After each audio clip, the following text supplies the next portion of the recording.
চ্যানেলটি সম্পূর্ণরূপে জ্ঞান পিপাসুদের চ্যানেল। কোনো রকম ব্যক্তি, জাতি, ধর্ম, ভাষা, লিঙ্গ, বিশ্বাসে আঘাত দেওয়া এই চ্যানেলের উদ্দেশ্য নয়। শ্রোতাদের প্রতি আশা, তারা সম্পূর্ণ সংস্কারমুক্ত মন নিয়ে এই চ্যানেলটিকে এগিয়ে যেতে সাহায্য করবেন।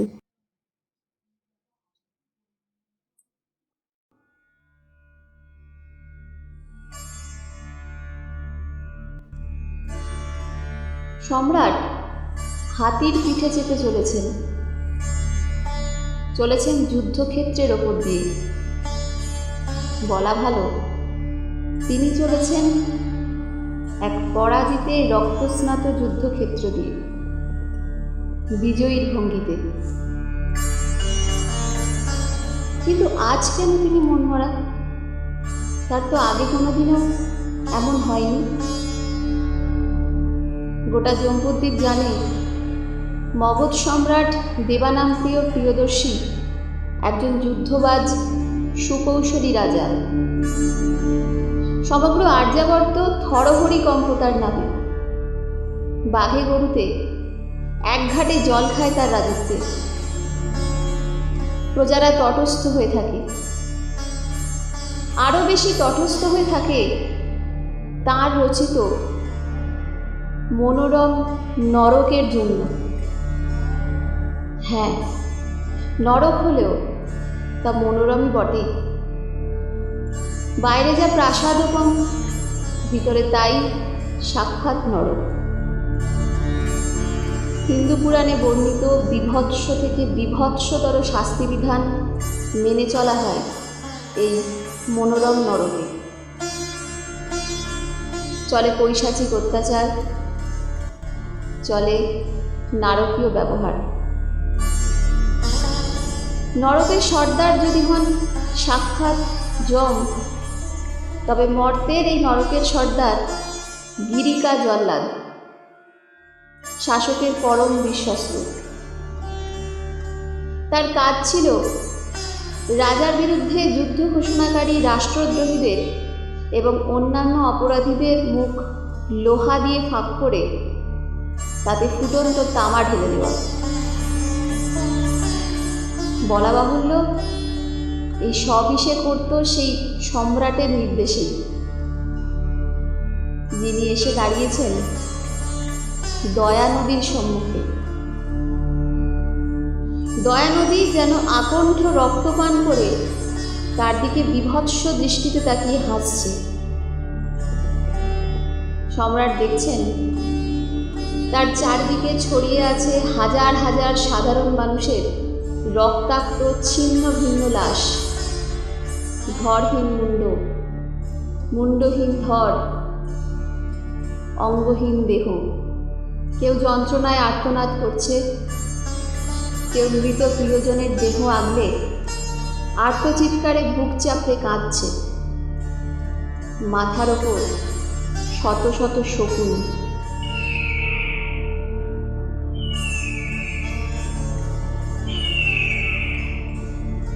সম্রাটের যুদ্ধ জয়ের জয়টিকা কপালে নিয়ে দয়া নদী যেন সাক্ষাৎ মৃত্যু নদী। দেবানামপ্রিয় অশোক প্রিয়দর্শী, যে কিনা নিজের জ্যেষ্ঠ ভ্রাতা সুশীলকে হত্যা করে সিংহাসনে বসে, ৯৯ জন আত্মীয়কে হত্যা করে যে নিজের সিংহাসন প্রাপ্তির পথ সুগম করে, একটি দুর্বল অতি সামান্য রাজ্য কলিঙ্গ সেই মহাপরাক্রমশালী মগধের রাজাকে নিজে পরাজিত হয়েও এমন পরাজিতের আত্মগ্লানি দিচ্ছে কেন? সময়টা ২৭৩ খ্রিস্টপূর্বাব্দ। সমগ্র আর্যাবর্ত জুড়ে তখন প্রচলিত একটি নাম, অশোক প্রিয়দর্শী। দেবানামপ্রিয় অবশ্য তার নিজেই নিজেকে দেওয়া উপাধি। অবশ্য খ্যাতির থেকে কুখ্যাতি তার ছিল বেশি। কুখ্যাতি ছিল অত্যাচারী যুদ্ধবাজ মানসিকতার জন্য।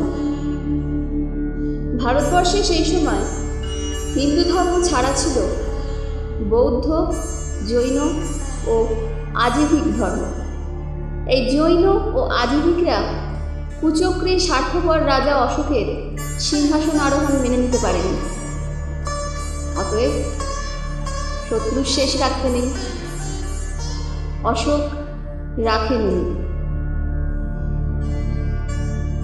এহেন যুদ্ধবাজ দমনপ্রিয় রাজার কাছে সমগ্র আর্যাবর্ত দাক্ষিণাত্যের অধিকাংশ দখল করে নেওয়ার পর গলার কাঁটা ছিল কলিঙ্গ রাজ্য, বঙ্গোপসাগর তীরবর্তী অঞ্চল। আজ থেকে 2400 বছর আগে লাগলো ইতিহাসের সবচেয়ে রক্তক্ষয়ী যুদ্ধ। যুদ্ধে ক্ষয়ক্ষতির পাশাপাশি কলিঙ্গের প্রায় 1 লাখ আর মগধের প্রায় 10,000 সেনা প্রাণ হারায় বহু সাধারণ মানুষ।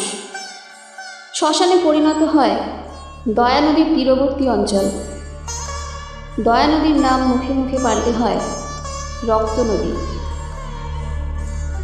আজও যখন পর্যটকেরা ওড়িশার ভুবনেশ্বরের কাছাকাছি ধবলগিরিতে জাপানি বৌদ্ধ সংঘ নির্মিত বিশ্ব শান্তিস্তূপ দেখতে যায়, বাম দিকে যখন শীর্ণ দয়া নদী আর আগাছা পরিবৃত বিস্তীর্ণ ধৌলির প্রাঙ্গণ দেখতে পায়, তখন যেন কলিঙ্গের যুদ্ধের নিঃশব্দ পদশব্দ অনুভব করতে পারে।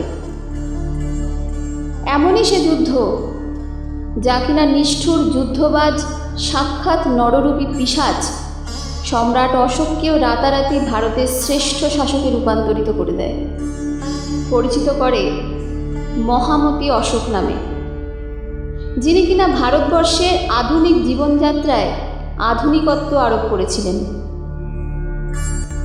চণ্ডাশোক যা থেকে বঞ্চিত করেছিলেন প্রজাদের, ধর্মাশোক দুহাত ভরে তাই দিলেন। সবই অবশ্য হয়েছিল যুদ্ধক্ষেত্রে এক বৌদ্ধ ভিক্ষুর সাহচর্যে এসে। তিনি উপগুপ্ত।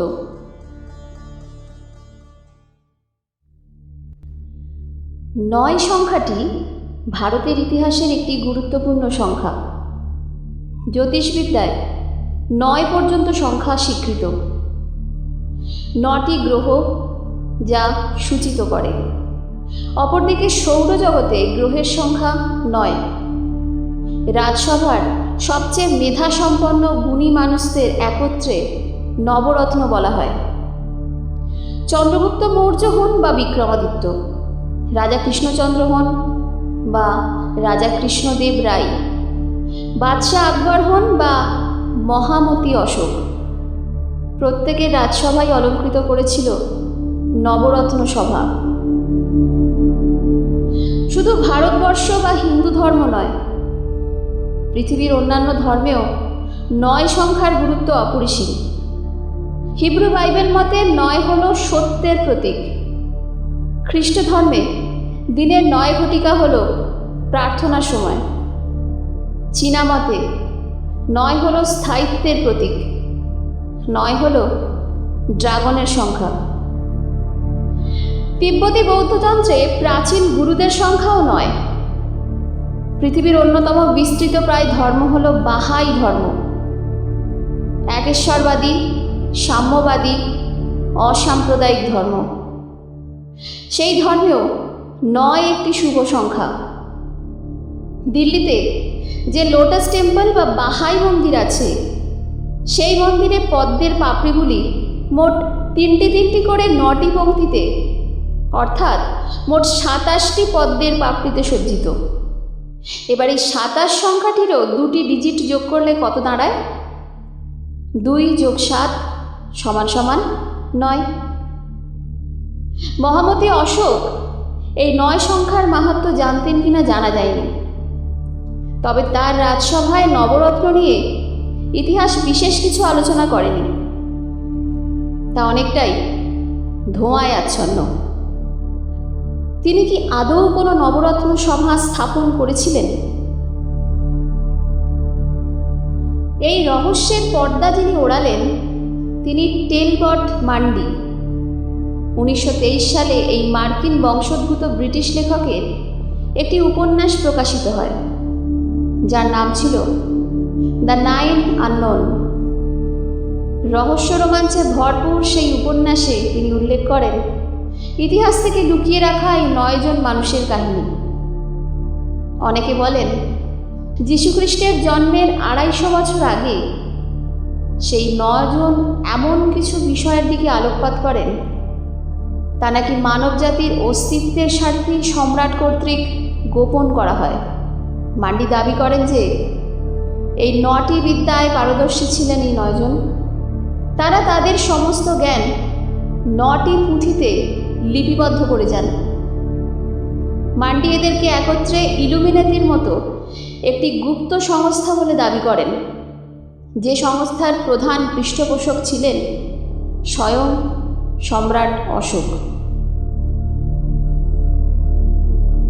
এবার এক ঝলকে শুনে নেওয়া যাক এই 9 জনের 9টি বিদ্যার কথা, যা তৎকালীন ভারতবর্ষকে বিশ্বের সামনে অনেক উঁচুতে স্থান করে দেয়। প্রথম হল মনস্তাত্ত্বিক যুদ্ধকৌশল, দ্বিতীয় দেহবিজ্ঞান বা কসমোলজি, তৃতীয় জীবাণুবিদ্যা বা মাইক্রোবায়োলজি, 4 রসায়নশাস্ত্র বা অ্যালকেমি, 5 যোগাযোগ ব্যবস্থা বা কমিউনিকেশন, 6 গ্র্যাভিটেশন বা মহাকর্ষ, 7 সৃষ্টিতত্ত্ব, 8 সমাজবিজ্ঞান এবং 9 আলোক বিজ্ঞান। মান্ডির এই দাবি নিয়ে হইচই পড়ে যায়। বিশ্বাসী ও অবিশ্বাসী এই 2 ভাগে বিভক্ত হয়ে যায় জনগণ। শুরু হয় গবেষণা। মান্ডির মতে তিনি যখন ভারতবর্ষে কিছুদিন চাকরি সূত্রে ছিলেন তখন এই তথ্য নাকি তার হাতে আসে। তিনি দাবি করেন যে এই 9 জন গবেষক গবেষণার একটি পর্যায়ে অমরত্বের সন্ধান পান।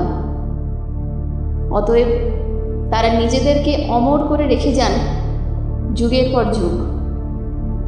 তারা গোপনে দিনাতিপাত করেন।